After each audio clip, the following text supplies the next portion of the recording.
give us a countdown. We're in. I've forgotten what version this is. Okay. Welcome to The Love of Sport, episode 5. With me today, it's my pleasure to have Dominique Enerio. Hello. Whose actual nickname that I've given her is the Mud Princess. Oh, that's brilliant.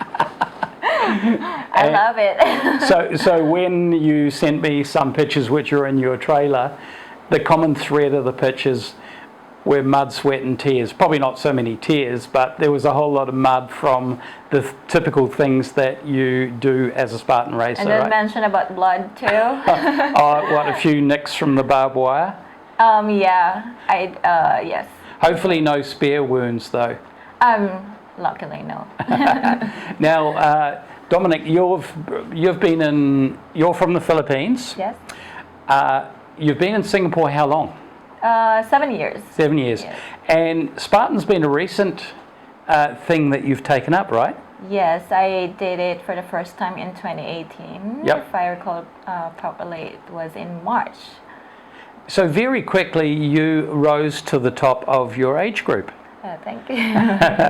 Which probably didn't happen by luck, but having a look through the pictures that you sent me, which were in the trailer, I also noticed an evolution over time in your body shape to become a whole lot leaner and a whole lot meaner looking. I mean, meaner as in stronger looking. So I'm sure that didn't happen by accident. I'm sure that wasn't a magic cream or anything like that you applied. Tell me about what changed in your training to lead to that change in your body shape. Before I joined Spartan Race, I'm not really into running. Running is really my challenge. Right. Even I run like 100 meters, I feel like dying. Yeah. Yeah.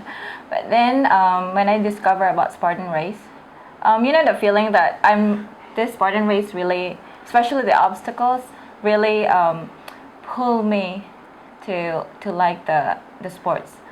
And then I've seen people how they enjoyed that race, and knowing that that race is kind of physical, so training is needed for that. Yep. So in the early last year, I just started to do some strengthening exercises. Give us some examples. Like pull-ups. Right. Body weight, right? Yes. Yes. Push-ups. Yes. And then some squats. Right. Any burpees? Burpees, yes. But that time, I really don't have any personal trainer, so I do it myself, watching videos, watching my gym buddies in the gym doing it. So there's a limitation in that sense. Right. So even though I do those things, but I feel it's still not enough. Yep. So what's happened since? And you mentioned a gym. Is there a favorite place that you go to train? One, to get inspired by the environment, and others doing the same thing. What would that be? Yes, it's my one of my favorite training ground. It's where I have my strengths. It's where I started to love push-ups and pull-ups.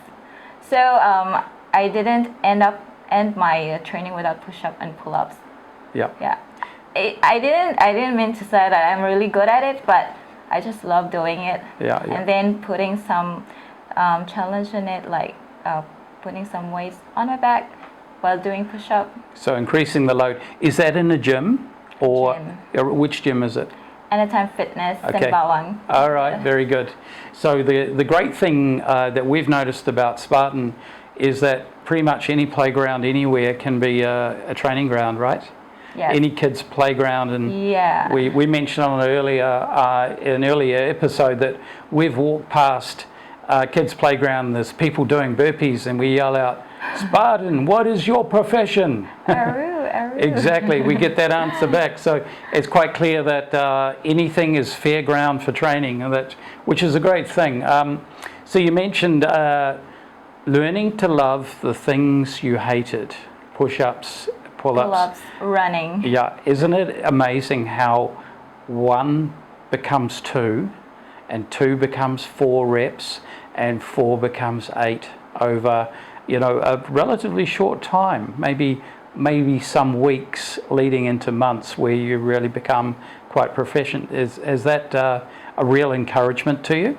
Very much. Yeah. And I am more encouraged to do to double the reps that I'm doing right now.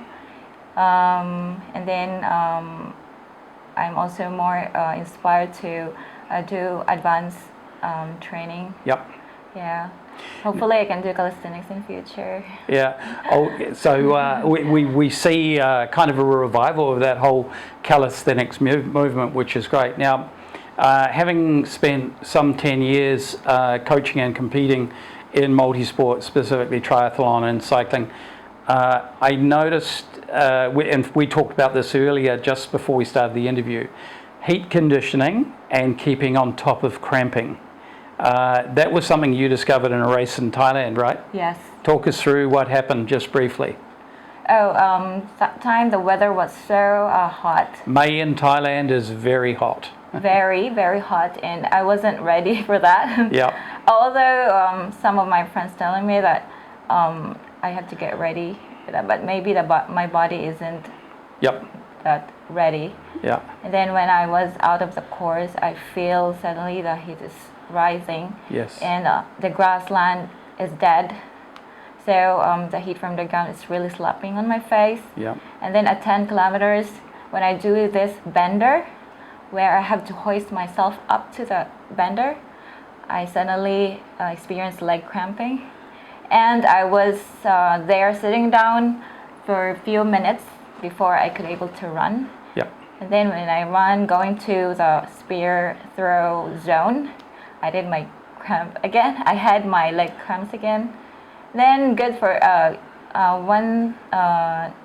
the good thing about it is that I'm near to the finish line, so I just suck it up and then 3Ks out. yeah, Yep. I just suck it up and Yep. go through a few obstacles before the finish line. Yeah. I finished 6th in that race, not bad. That's very good. Yeah. And then from that moment, I realized that I have a very weak legs and my stamina is not that good. So I started to train more, especially related to endurance and stamina exercises. So I focus on functional training. Yep. Having come from a background myself where the races are 5 to 12 to 14 hours, 70.3 and full Ironman distance, just depending on the speed of the athlete. Heat conditioning and strength endurance is an acquisition over time. And one thing that we noticed when we started to work and understand Spartan a little better is a lot of the Spartan athletes had come from very short event or very short training, and were kind of on a journey to figure out what long, slow training looked like. So one thing that came quite clear in our discussions with athletes is that don't neglect the long run and keep a lid on it as far as the speed, because just building that endurance and keeping it at the upper end of your steady zone or your endurance zone is a really good thing for underpinning everything you need to do in a beast, in a 13K or beyond. So that was quite an interesting thing, because I had a bit of a laugh when I met with some Spartan racers early, and they were kind of turning McRitchie into a sprint. Oh yeah. And running as fast as they could around McRitchie, when the real upside is doing that McRitchie, the 10.6K, in around an hour and 10. It's perfect. It's time on your feet on an uneven surface, building strength, building soft tissue, resilience, because Spartan races aren't on a flat surface, not very much anyway. The one at Bukatima was a little bit flat for a while, but then it was everything, right? Yes. So that whole soft tissue strengthening and everything that comes from long, slow distances, I think is the secret sauce for going faster and longer. Anyway, so that's just a gleaning from sports that I've been involved in that last, that longer endurance stuff. So just coming back to your learning and your Spartan journey, Can we talk about your toughest race to date? To date, does it include last year too? Yeah, yep. The toughest was in Iskandar race. That was a based 21 kilometers with 30 to 35 obstacles. It was the APAC championship. So I was racing in the age group. The terrains is really for me it was tougher compared in Singapore terrains. Yeah. I think Malaysia can be just a little bit hotter too. Yes. If that's possible. But A lot of uphills and downhills. yes, yeah. And I had a leg cramps in that race too. That was at 15 kilometers. Before the Stairways to Sparta obstacle. Yep. It was tough in the sense that a day before that it was raining very heavily, and the trails become so muddy. Well, you must love that, being the mud princess, though. Oh yeah, I love the mud, but of course it's challenging for the legs. Definitely, run on the a lot legs. softer, a lot harder on Yeah. you. Yeah. And the obstacles like the monkey bars, the rigs, and the walls become so slippery. Slippery, yeah. So there will be a big chance of penalty if you fail to do those obstacles. That means more burpees. More burpees, Yeah. more exhaustion. Yeah. So you told me earlier that you were quite a surprise to a lot of your friends from the Philippines, who you just caught them by surprise coming into the sport. First of all, doing a sport like Spartan, and actually doing very well at it. So you must have actually inspired quite a few people. Yeah, and the thing is, Philippines is made of a lot of mountains, very good trails. Perfect Spartan training. Yes, and maybe I was able to inspire them. Yep. When they saw me racing. I'm sure you did, and also there's a big upside coming to a place like Singapore. It's a multinational sort of place. Here you are sitting beside a New Zealander, and the really cool thing is that when you race, you're racing, I don't know how many, 20, 30, 40, 50 nationalities. It's a great thing to bring people together, right? The good thing for a Spartan race is that it doesn't matter what nationality you are. You race your own race, you Yep. run your own race. Yes. And then no matter how you look during the race, nobody cares about it. Yes, everyone looks very... Everyone looks the same. yeah, that's After right. the finish line, Yeah. you're muddy, you're dirty. That's a badge of honour. And there's a saying that goes, I think, in a lot of endurance sports, nobody remembers an easy race. Yeah. So the harder the race, the more of a legend it becomes, and it gets talked about for years to come. And sometimes that's just Mother Nature dishing it out to you on the day, and it might be, thunderstorms, it might be all sorts of different conditions that you have to overcome. So it's a little bit of a metaphor for things that life may throw at you. Would you agree? I agree. Yeah, indeed. Now, we're going to go through into a fast, rapid-fire Q&A. Sure. All right. So I do this. This is a fun thing to get a feel for. In fact, we're going to ask Ray to come in for this. Your husband, your ex-boyfriend, right? Ex-boyfriend. Ex-boyfriend. Okay, come in, Ray. Is Ray in shot, Gladys? Just down a bit, Ray. All right. Okay. Hello. All right. This is Ray. Just in case you forgot his name. Yeah. Who are you again? I'm Ray. You're Ray. Okay. Fast fire. Both of you. Favorite food? Steamed dumpling. Steamed dumpling and vegetable soup. If your food triangle looked like something and there was no downside or detrimental effect, what would be at the top? What would be the thing that you had the most? Roasted. Oh, sorry. We have this in our place. We call it a lechon, which is a suckling pig, roasted pig. Oh, yes, very nice. And that's very nice. on top of it. Yeah. But now because we're starting to do this fitness thing. thing, so is We try to avoid this kind of Avoid it, food. More of a treat than anything else. yes. Once in a while, maybe yes. Okay, if you were if a movie title described you, what is the movie title? Just go with it. Just go with it. Yeah, Adam Sandler and Jennifer Aniston. Yeah. All right, cool. Your exercise kryptonite, the exercise you hate the most, but the one that will make the most difference. Any exercise that involves flexibility. Mine is running. Running, I yep. hate it because I have difficulties in my knee. I have issues in my knee, so yeah. Right. Okay, if we fast forward to the end of 2020, what would look like a good year for you as far as your racing is concerned? End of 2020, what age will you be by the end of 2020? I'm still in 30 to 34 age group. Yep, yep.